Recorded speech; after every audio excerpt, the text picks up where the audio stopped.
Throughout history, every culture has developed music.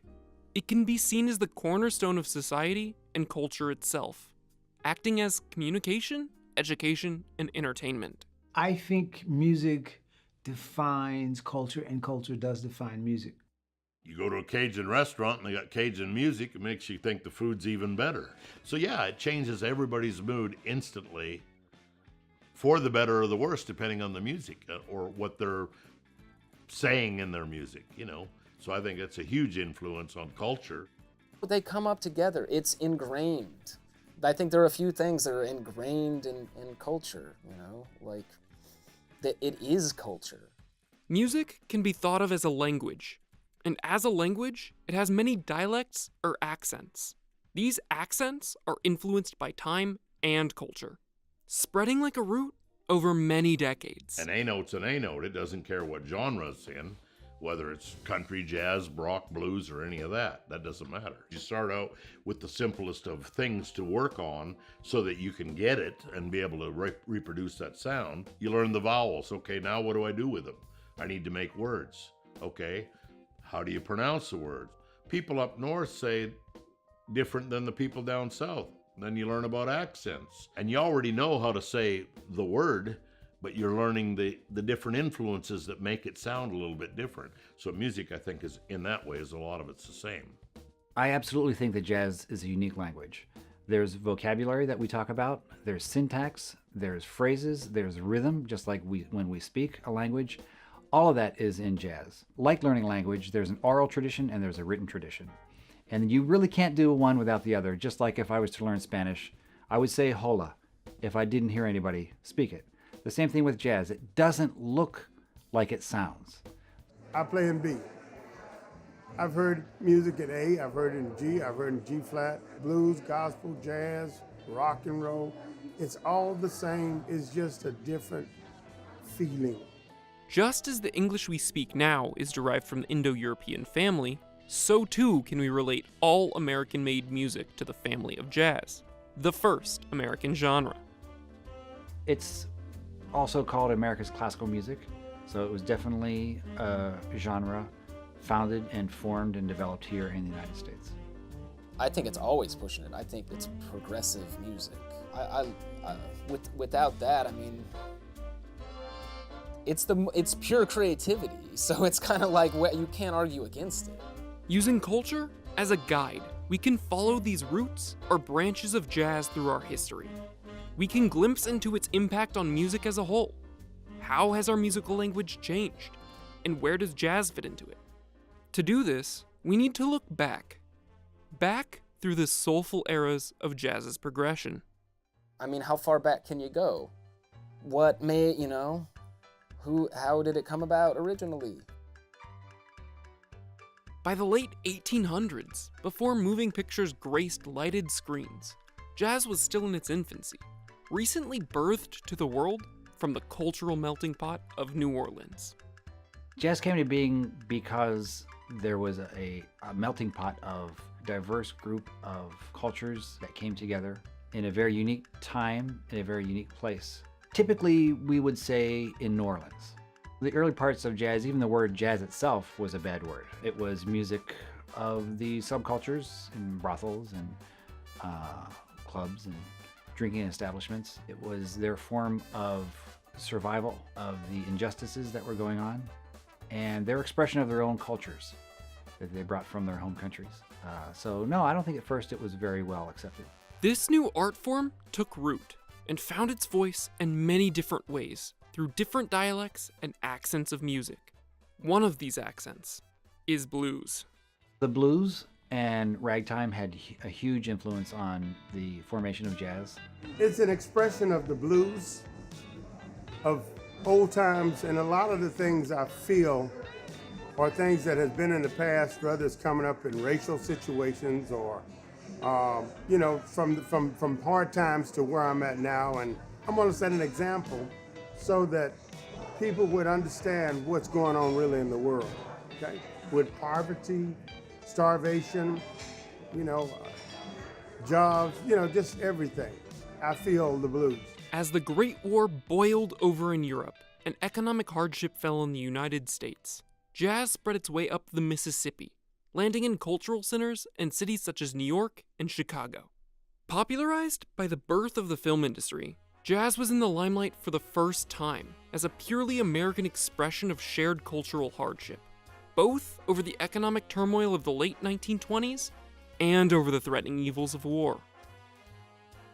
The Mississippi River cannot be underestimated in the development of jazz, because there was jazz on riverboats, and a lot of the spread of the music and the knowledge of the music before recordings were even made was through these traveling musicians. The conversation of jazz spread this way, reaching further audiences and sometimes meeting other genres, creating a mixed dialect of the two.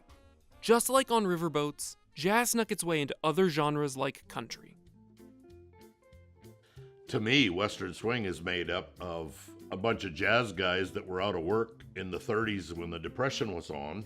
All these guys started Western swing bands that they became, and they went around and said, hey, I need some guys to play in a little country band. All the jazz guys were out of work and said, yeah, I play country, I'll take it. They would take those songs, and after a few months of playing them, they're bored to death with 2 or 3 chords, so they start sneaking in their jazz influence into the music. Americans turned to music to avoid the struggles of the nation and to express their concern for the world at war. It was a new genre that was culturally important, and I think a lot of people in the United States at that time latched onto it or felt emotionally connected to it because maybe they had had similar experiences in their own lives. While searching for a new way to shed the economic and cultural stress of the time, people turned to swing and big band music for the perfect escape: dance. In the 20s and 30s, big bands started becoming more popular. So, and they became, especially with the big bands, they were more in dance halls. So that's another reason that the big bands became so popular, because it was dance music. And it, with Glenn Miller in the 40s and 50s, that became the popular music of the country at the time. The next few decades would see a massive growth to music as a whole. But like color to film, 3 new genres, jazz rock, funk, and soul, would recontextualize jazz for a new generation. I think a younger generation reacts a bit to what their parents had been listening to or what their older brothers and sisters were checking out. This movement was led by a turning away from the popular music of the era before. This was the voice of a new generation, an evolution of jazz for a new audience. Once you hit the 60s, and then you got the influence of rock and roll and electronics, and that really influenced the direction of jazz. And there were some seminal musicians in that as well, not only Herbie Hancock, but Miles Davis. Some musicians that were what we would consider straight-ahead musicians went that direction. There were jazz elements, but with rock instruments and rock rhythms and grooves. The continued evolution of jazz created new genres. These new genres were funk and soul.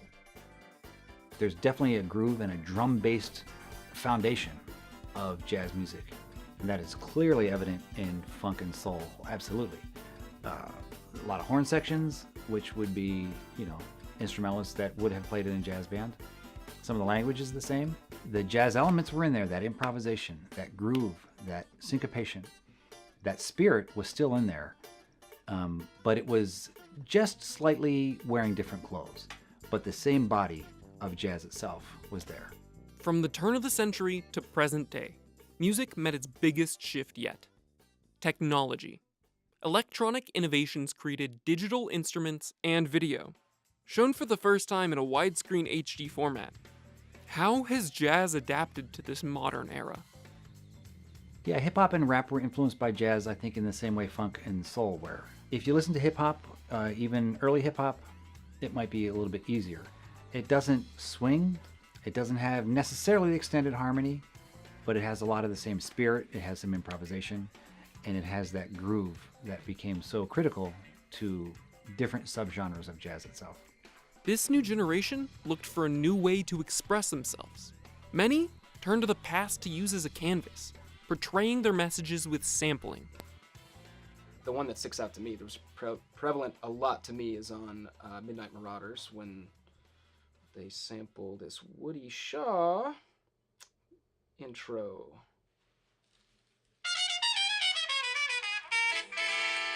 just that part. Now, let's hear what samples it here. So there you go. That's the whole track is built on that one section. There are all these record store guys. They're digging through records. That's their thing. They go to the conventions, or they're all sampling, and trying to grab these nuggets of culture, samples of their parents' records that they heard, or of their older brother or whoever heard on the street. They find those little pieces and bring them back into the forefront. There's lots of examples of where hip hop and other creative artists were using samples of classic jazz recordings. And they didn't do it in a disrespectful way. It was a very respectful way. They understand and understood that they were standing on shoulders of giants in all of popular music. That person knew that he was standing on James Brown's shoulders. And James Brown, I guarantee, knew he was standing on Louis Armstrong and Ray Charles' shoulders. I guarantee it. So it's just a matter of respect. Following jazz through the decades is like one long game of telephone. The influences may change, but the root message is always the same. Jazz has touched the lives of so many musicians, growing its way through the decades where it still sprouts today. It might not have had an obvious origin, but you can find jazz's fingerprint on most American created music. You can listen to Led Zeppelin and hear classical music in it, Stairway to Heaven. Somewhere he heard something, maybe on his grandma's stereo or something, and 10 years later, he writes a song that has just a little piece of it. Somebody else hears it and goes, oh, that's from this or that's from that. But only somebody that would know that would be able to say that. Maybe not the guy that wrote it even. I can definitely see and play anybody recording examples of where jazz influenced popular music and vice versa. And jazz, again, is a fertile, living, viable, and pliable genre. I don't think of it as jazz in the terms of the term jazz. I think of music as music. Jazz allows me to play with classical, tango, bossa nova, all of those things. How I think of it is less of a genre or style. It's music. I definitely think it's always pushed all other genres of music and always will. There are jazz elements in anything we listen to on the radio. I think jazz is really core to all popular music now. Jazz will never die. And that's what makes people so close with the culture, is because they've learned how to survive. And that's what blues and jazz is right now. It's a survival. It's not going anywhere. It really isn't. I don't think jazz is going anywhere. I think it's really a part of more things than people realize.